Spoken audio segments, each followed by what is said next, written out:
André Ribella, âgé de 26 ans, possédait ce dont les autres ne pouvaient que rêver. Une maison spacieuse, une voiture luxueuse, des voyages à travers le monde et une relation avec la belle mannequin Gracie. Leur vie semblait parfaite vue de l'extérieur, mais peu savaient qu'un terrible secret se cachait derrière le sourire de ce beau jeune homme. La famille Ribella vivait dans la grande ville de Perth, en Australie. Le 25 mai 2020, une tragédie frappa leur vie. Colleen Ribella, la mère d'André, est décédée. Colleen laissait derrière elle 4 enfants adultes, une fille Monica et 3 fils, Julian, André et Fabian. Les fils aînés Julian et André avaient déjà quitté la maison familiale, tandis que la fille Monica et le plus jeune Fabian vivaient encore avec elle. Ce jour fatidique du 25 mai 2020, Monica et Fabian étaient au travail. Fabian travaillait dans un supermarché. À 14 h, son service se terminait. Il attendait que sa mère vienne le chercher pour le ramener à la maison. À l'heure convenue, Colleen n'est pas apparu devant le supermarché. Fabian a compris que quelque chose n'allait pas. Il a appelé sa mère plusieurs fois sur son téléphone, mais personne n'a répondu. Le jeune homme est rentré à pied. Quand Fabian est entré dans la maison, il a immédiatement entendu que la douche était allumée dans la salle de bain. La porte de la salle de bain était fermée. Le jeune homme a frappé à la porte, a appelé sa mère et a demandé si tout allait bien. Il n'y a pas eu de réponse. Quelques minutes plus tard, Fabian a ouvert la porte de la salle de bain et a vu quelque chose d'horrible. Sa mère gisait inconsciente sur le sol. Fabian a immédiatement appelé les secours. En attendant l'ambulance, le fils a tenté de réanimer sa mère. Il lui a fait du bouche à bouche et un massage cardiaque du mieux qu'il pouvait. Tout cela s'est avéré inutile. La femme était déjà morte. Les médecins qui sont arrivés n'ont rien pu faire pour aider Colleen. Colleen Ribella, âgée de 58 ans, était une mère merveilleuse et attentionnée. La famille Ribella possédait autrefois une entreprise familiale d'exploitation minière. Mais quand Colleen a divorcé de son mari, elle s'est retrouvée sans emploi. La femme a élevé ses enfants seule et a commencé à travailler dans un café. Quand ses fils ont grandi, à 51 ans, Colleen a obtenu son diplôme de licence, puis est entrée à l'université pour poursuivre ses études en gestion de la santé, politique et leadership. 2 semaines avant sa mort, la femme avait commencé un nouveau travail au département de la santé. Colleen était heureuse et fière d'elle-même. Sa carrière prenait enfin son envol. La femme faisait attention à sa santé. Elle souffrait de la maladie de Hashimoto, une inflammation chronique auto-immune de la thyroïde. On savait qu'elle avait aussi des problèmes cardiaques. Pendant son temps libre, Colleen faisait du fitness. Elle accordait également beaucoup d'attention à sa fille et à ses fils. Son plus jeune fils Fabian avait 19 ans. Et comme mentionné précédemment, il travaillait dans un supermarché. On ne sait pas grand-chose de son fils aîné Julien. Il avait déménagé loin de sa mère depuis longtemps et vivait dans une autre ville. La fille unique Monica ressemblait beaucoup physiquement à l'aîné Julian. En 2020, la jeune fille étudiait pour devenir paramédicale. Le matin du 25 mai, Monica avait parlé avec sa mère. Colleen semblait en bonne santé et ne se plaignait de rien. Le fils cadet André vivait avec sa petite amie Grasset, à seulement quelques kilomètres de chez sa mère. André et Grasset étaient un couple connu sur Internet. Ils s'étaient rencontrés en 2015 par l'intermédiaire d'amis communs. 5 ans plus tard, le couple a eu un fils, Roméo. André et Gracie n'étaient pas officiellement mariés. Gracie était mannequin et blogueuse. Elle gérait des pages sur les réseaux sociaux, publiait des photos, des vidéos, des posts publicitaires et gagnait sa vie ainsi. Ribella s'occupait de crypto-monnaies, se considérant comme un gourou. Il disait pouvoir prédire la volatilité du marché et gagner des sommes à 6 chiffres. Mais en réalité, la situation financière d'André laissait à désirer. Le jeune homme perdait constamment de l'argent au lieu d'en gagner. Il était évident que Gracie était le principal soutien financier de la famille. André l'aidait un peu à gérer ses pages. Étant donné que le couple partageait sa vie sur Internet, on peut facilement imaginer le style de vie qu'il menait. Dans une vidéo domestique filmée en avril 2020, on peut voir une grande cheminée, d'énormes canapés, des meubles luxueux. Gracie publiait sur sa page des vidéos de nourriture et des vlogs de voyage. Elle était la star principale de son blog. En deuxième position venait leur fils Roméo, tandis qu'André n'apparaissait que rarement à l'écran. Colleen était naturellement préoccupée par l'activité d'André. Elle ne considérait pas son travail sur Internet comme sérieux. Colleen disait que tout cela était temporaire, que la popularité diminuerait et s'interrogeait sur l'avenir. La femme affirmait que son fils ne devrait pas dépenser tout son argent en objets luxueux, voitures et voyages. De l'extérieur, il semblait qu'André et Gracie avaient tout. Une maison spacieuse, un Range Rover Evoque blanc, de nombreux objets coûteux, des voyages à l'étranger. Leur vie semblait parfaite, mais la réalité était tout autre. Par exemple, ils avaient pris la voiture à crédit, qu'ils remboursaient chaque mois avec grande difficulté. La maison ne leur appartenait pas, ils n'avaient aucun bien immobilier, aucun actif.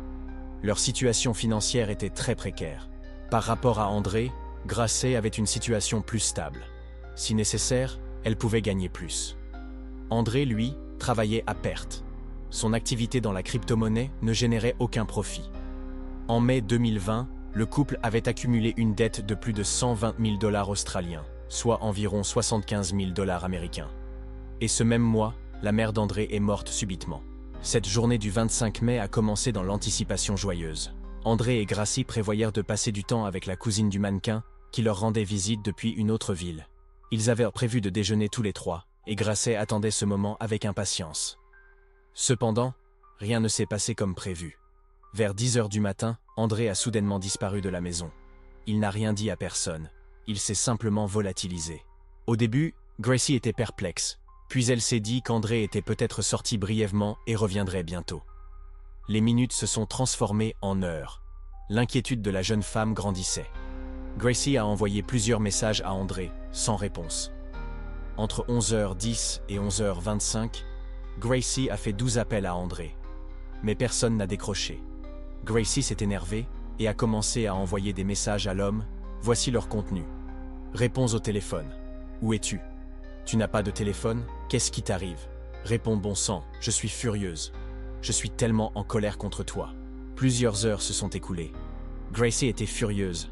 Elle ne pouvait tout simplement pas comprendre pourquoi André avait disparu et l'avait laissé seule avec sa cousine. Soudain, à 14 h, André est revenu et, comme si de rien n'était, a demandé aux filles où elles voulaient aller déjeuner. Avant de partir au café, André a envoyé des messages à sa mère pour savoir si elle pourrait garder leur fils aujourd'hui ou demain. André a écrit à Colin qu'il avait des choses à faire et qu'il ne pourrait pas s'occuper de Roméo. La mère n'a pas répondu au message de son fils, car à ce moment-là, la femme était déjà morte. Colin Ribella a été retrouvé dans sa propre maison. La mort de Colin était soudaine et inattendue. Les Fields et la fille de Colin étaient fait bouleversés par la nouvelle du décès de leur mère, mais personne n'a pensé que cela aurait pu se produire pour des raisons non naturelles. Les médecins savaient que la femme avait des problèmes cardiaques et que la mort aurait pu être causée par une arythmie ou même un anévrisme cérébral. De plus, Colin souffrait de thyroïdite auto-immune. Les policiers qui ont inspecté la maison de Colin n'ont rien trouvé de suspect. Tous les objets étaient à leur place, rien n'avait disparu. Toutes les portes et fenêtres de la maison étaient verrouillées. Personne d'extérieur n'y avait pénétré. Concernant les résultats de l'autopsie, la cause du décès de Colin Ribella n'a pas été établie. Aucune blessure n'a été trouvée sur son corps. Tous ses fils et sa fille ont exclu la possibilité que leur mère ait pu se faire du mal. La femme venait d'obtenir son master et avait commencé un nouveau travail. Elle était très heureuse et ne montrait aucun signe de dépression. Tout le monde pensait que Colin était morte à cause de problèmes de santé. Après la mort de la femme, son fils aîné Julian a décidé de rester quelques mois dans sa ville natale de Perth.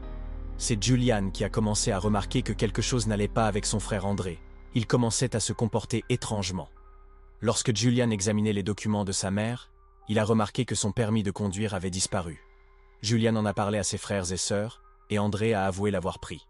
Ensuite, André a pris l'initiative de régler les affaires financières de Colin.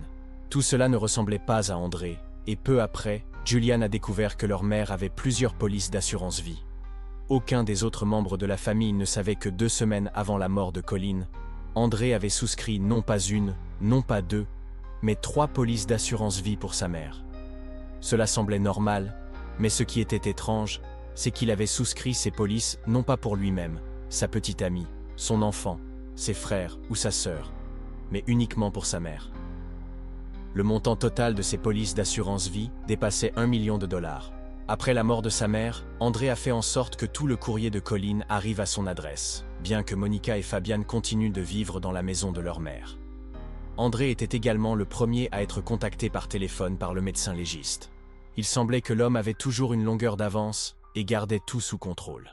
Bientôt, Monica a reçu un appel de l'ancien psychologue de Colleen, qui lui a demandé pourquoi des documents falsifiés avaient été soumis à la compagnie d'assurance en son nom. Monica n'avait certainement pas envoyé ses papiers. Lorsque les compagnies d'assurance ont commencé à examiner en détail les documents, elles ont remarqué des erreurs et des incohérences et ont immédiatement soupçonné une fraude. L'une des compagnies d'assurance a contacté la police d'Australie occidentale et les officiers ont commencé leur enquête. 5 mois après la mort de Colleen Ribella, tous ses enfants ont été convoqués pour interrogatoire. Pendant ce temps, la police a obtenu un mandat de perquisition pour la maison de Colleen, ainsi que pour la maison où vivaient André et Grasset. Le soir même, la police a arrêté André pour fraude. Les enquêteurs ont découvert qu'après la mort de sa mère, l'homme avait falsifié des certificats médicaux, des testaments et même le rapport du médecin légiste. André s'était fait l'unique héritier de tous les biens de sa mère. Ses frères et sœurs n'auraient rien reçu. Julian, Monica et Fabian, en apprenant cette nouvelle, ont compris qu'André les avait effectivement rayés de sa vie. Puis tous les trois se sont demandé si André n'avait pas tué leur mère. Après ces terribles accusations, André a été libéré sous caution pendant que les détectives rassemblèrent des preuves. L'homme espérait que les enquêteurs ne pourraient pas prouver sa culpabilité. Quelques mots sur Grasset. Le mannequin n'était pas impliqué dans la fraude et n'avait rien à voir avec cette affaire. Les détectives ont installé un dispositif d'écoute et une caméra cachée dans la maison du couple. D'octobre à décembre 2020, les enquêteurs ont écouté les conversations entre André et Grasset. L'homme a avoué plusieurs fois avoir falsifié des documents. Grasset ne savait rien. La jeune femme disait à André « Qu'as-tu fait? À cause de toi, nous sommes dans la merde. Pourquoi as-tu fait ça?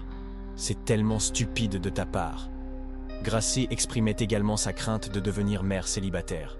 Et à la question « Et que vas-tu faire maintenant ?» André a répondu « M'enfuir. Je ne pensais pas que cela arriverait.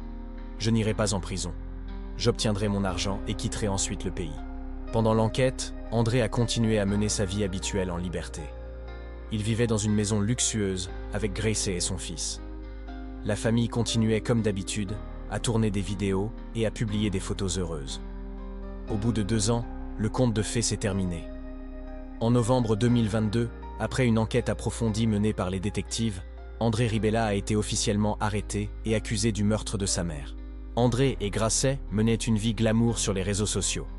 Ils recevèrent de l'argent des contrats publicitaires et des parrainages et utilisèrent des cartes de crédit. Grasset gagnait son propre argent, tandis qu'André lui mentait sur son activité dans les crypto-monnaies. Il mentait en disant qu'il gagnait beaucoup d'argent, mais que ses fonds étaient gelés et ne seraient disponibles que dans le futur. En réalité, André n'avait rien d'autre que d'énormes dettes de crédit. Il mentait à Grasset sur ses revenus et continuait à maintenir un style de vie luxueux. Étant en couple avec un mannequin populaire, André sentait qu'il devait lui prouver sa solvabilité. C'est pourquoi il a souscrit plusieurs polices d'assurance vie pour sa mère, s'est fait l'unique héritier, puis a froidement tué Colleen. Et s'il avait réussi à mettre en œuvre ce terrible stratagème, il aurait pu présenter une partie de l'argent comme des gains issus des crypto-monnaies, confirmant ainsi qu'il était un homme d'affaires prospère.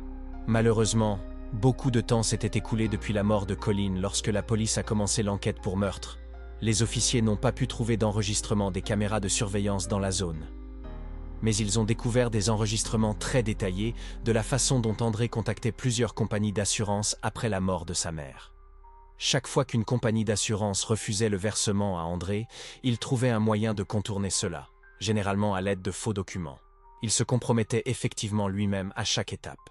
André a falsifié le testament, les certificats médicaux, le rapport du médecin légiste, mais ce n'est pas tout. Il s'est avéré qu'André utilisait l'intelligence artificielle pour créer un faux message vocal du psychologue de Colleen. André a également déclaré au tribunal que sa mère était très inquiète à l'approche de ses 60 ans et qu'elle voulait donc souscrire une assurance pour que ses enfants et petits-enfants aient des finances. L'un des détectives a informé le tribunal qu'en examinant l'ordinateur portable d'André, il a découvert que toute son activité Internet de décembre 2019 à juillet 2020 avait été supprimée. Mais André n'avait pas supprimé les recherches Google, y compris les recherches sur les causes, les anévrismes, les documents et les enquêtes. L'analyse des données numériques a également montré que le téléphone d'André était connecté aux antennes relais près de la maison de sa mère au moment où elle serait morte. Cela indique qu'au moment du décès de la femme, André se trouvait quelque part à proximité. De plus, des témoins ont vu un SUV blanc garé près de la maison de Colleen vers 13 h.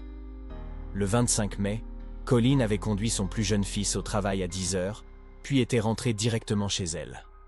À 14 heures, elle n'était toujours pas sortie de la maison. Cela signifiait que la femme était morte entre 10 et 14 heures. Il y a beaucoup d'indices et de signes qu'André était avec sa mère pendant ce temps. Le témoignage de Gracie confirme également que le téléphone d'André a été détecté plusieurs fois dans la zone de couverture des antennes relais les plus proches.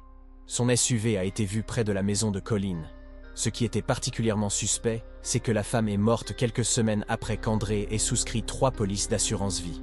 L'accusation a affirmé qu'André avait tout orchestré pour que la mort de Colleen paraisse aussi naturelle que possible. Il a agi très prudemment, mais a quand même commis plusieurs erreurs. Sur les photos prises par la police immédiatement après la découverte de Colleen, on pouvait voir la femme allongée près de la douche. Elle portait du maquillage, des bijoux au cou, une montre en or au poignet, et elle était habillée. Colleen n'avait pas détaché ses cheveux, et le tapis qu'elle mettait habituellement dans la baignoire était sur le sol. Tout semblait artificiel. Il ne semblait pas que la femme ait décidé de prendre une douche dans cet état. Selon sa fille, sa mère retirait toujours ses bijoux et sa montre dans sa chambre, attachait ses cheveux et seulement après allait dans la salle de bain et allumait la douche. Au tribunal, André a nié sa culpabilité dans le meurtre de sa mère, mais il a avoué avoir souscrit 3 assurances au nom de Colleen Ribella, puis falsifié des documents pour obtenir les paiements. Les avocats d'André ont suggéré diverses causes de décès, notamment une arythmie cardiaque ou même un anévrisme cérébral. Cependant, l'impossibilité pour le médecin légiste d'établir la cause exacte du décès a compliqué l'affaire et l'a rendue dépendante de preuves circonstancielles. En décembre 2024, les jurés ont rendu un verdict unanime. André Ribella a été officiellement reconnu coupable du meurtre de sa mère. Son père Antonio, présent au tribunal, était visiblement attristé par cette nouvelle. Il a réagi plus fortement qu'André, qui n'a presque montré aucune émotion. La peine d'André ne sera connue qu'en avril 2025. Comme l'homme n'a pas reconnu sa culpabilité, il risque la prison à perpétuité, sans possibilité de libération conditionnelle. On sait qu'après l'arrestation d'André, les médias ont été très critiques envers Gracie. Cette période a été difficile pour elle, car elle était aussi victime de tromperie. Gracie continue d'être populaire sur les réseaux sociaux. Elle a trouvé un nouveau compagnon avec qui ils élèvent ensemble Roméo. Merci de votre attention, s'il vous plaît évaluez cette vidéo et comme toujours, j'attends vos réflexions dans les commentaires.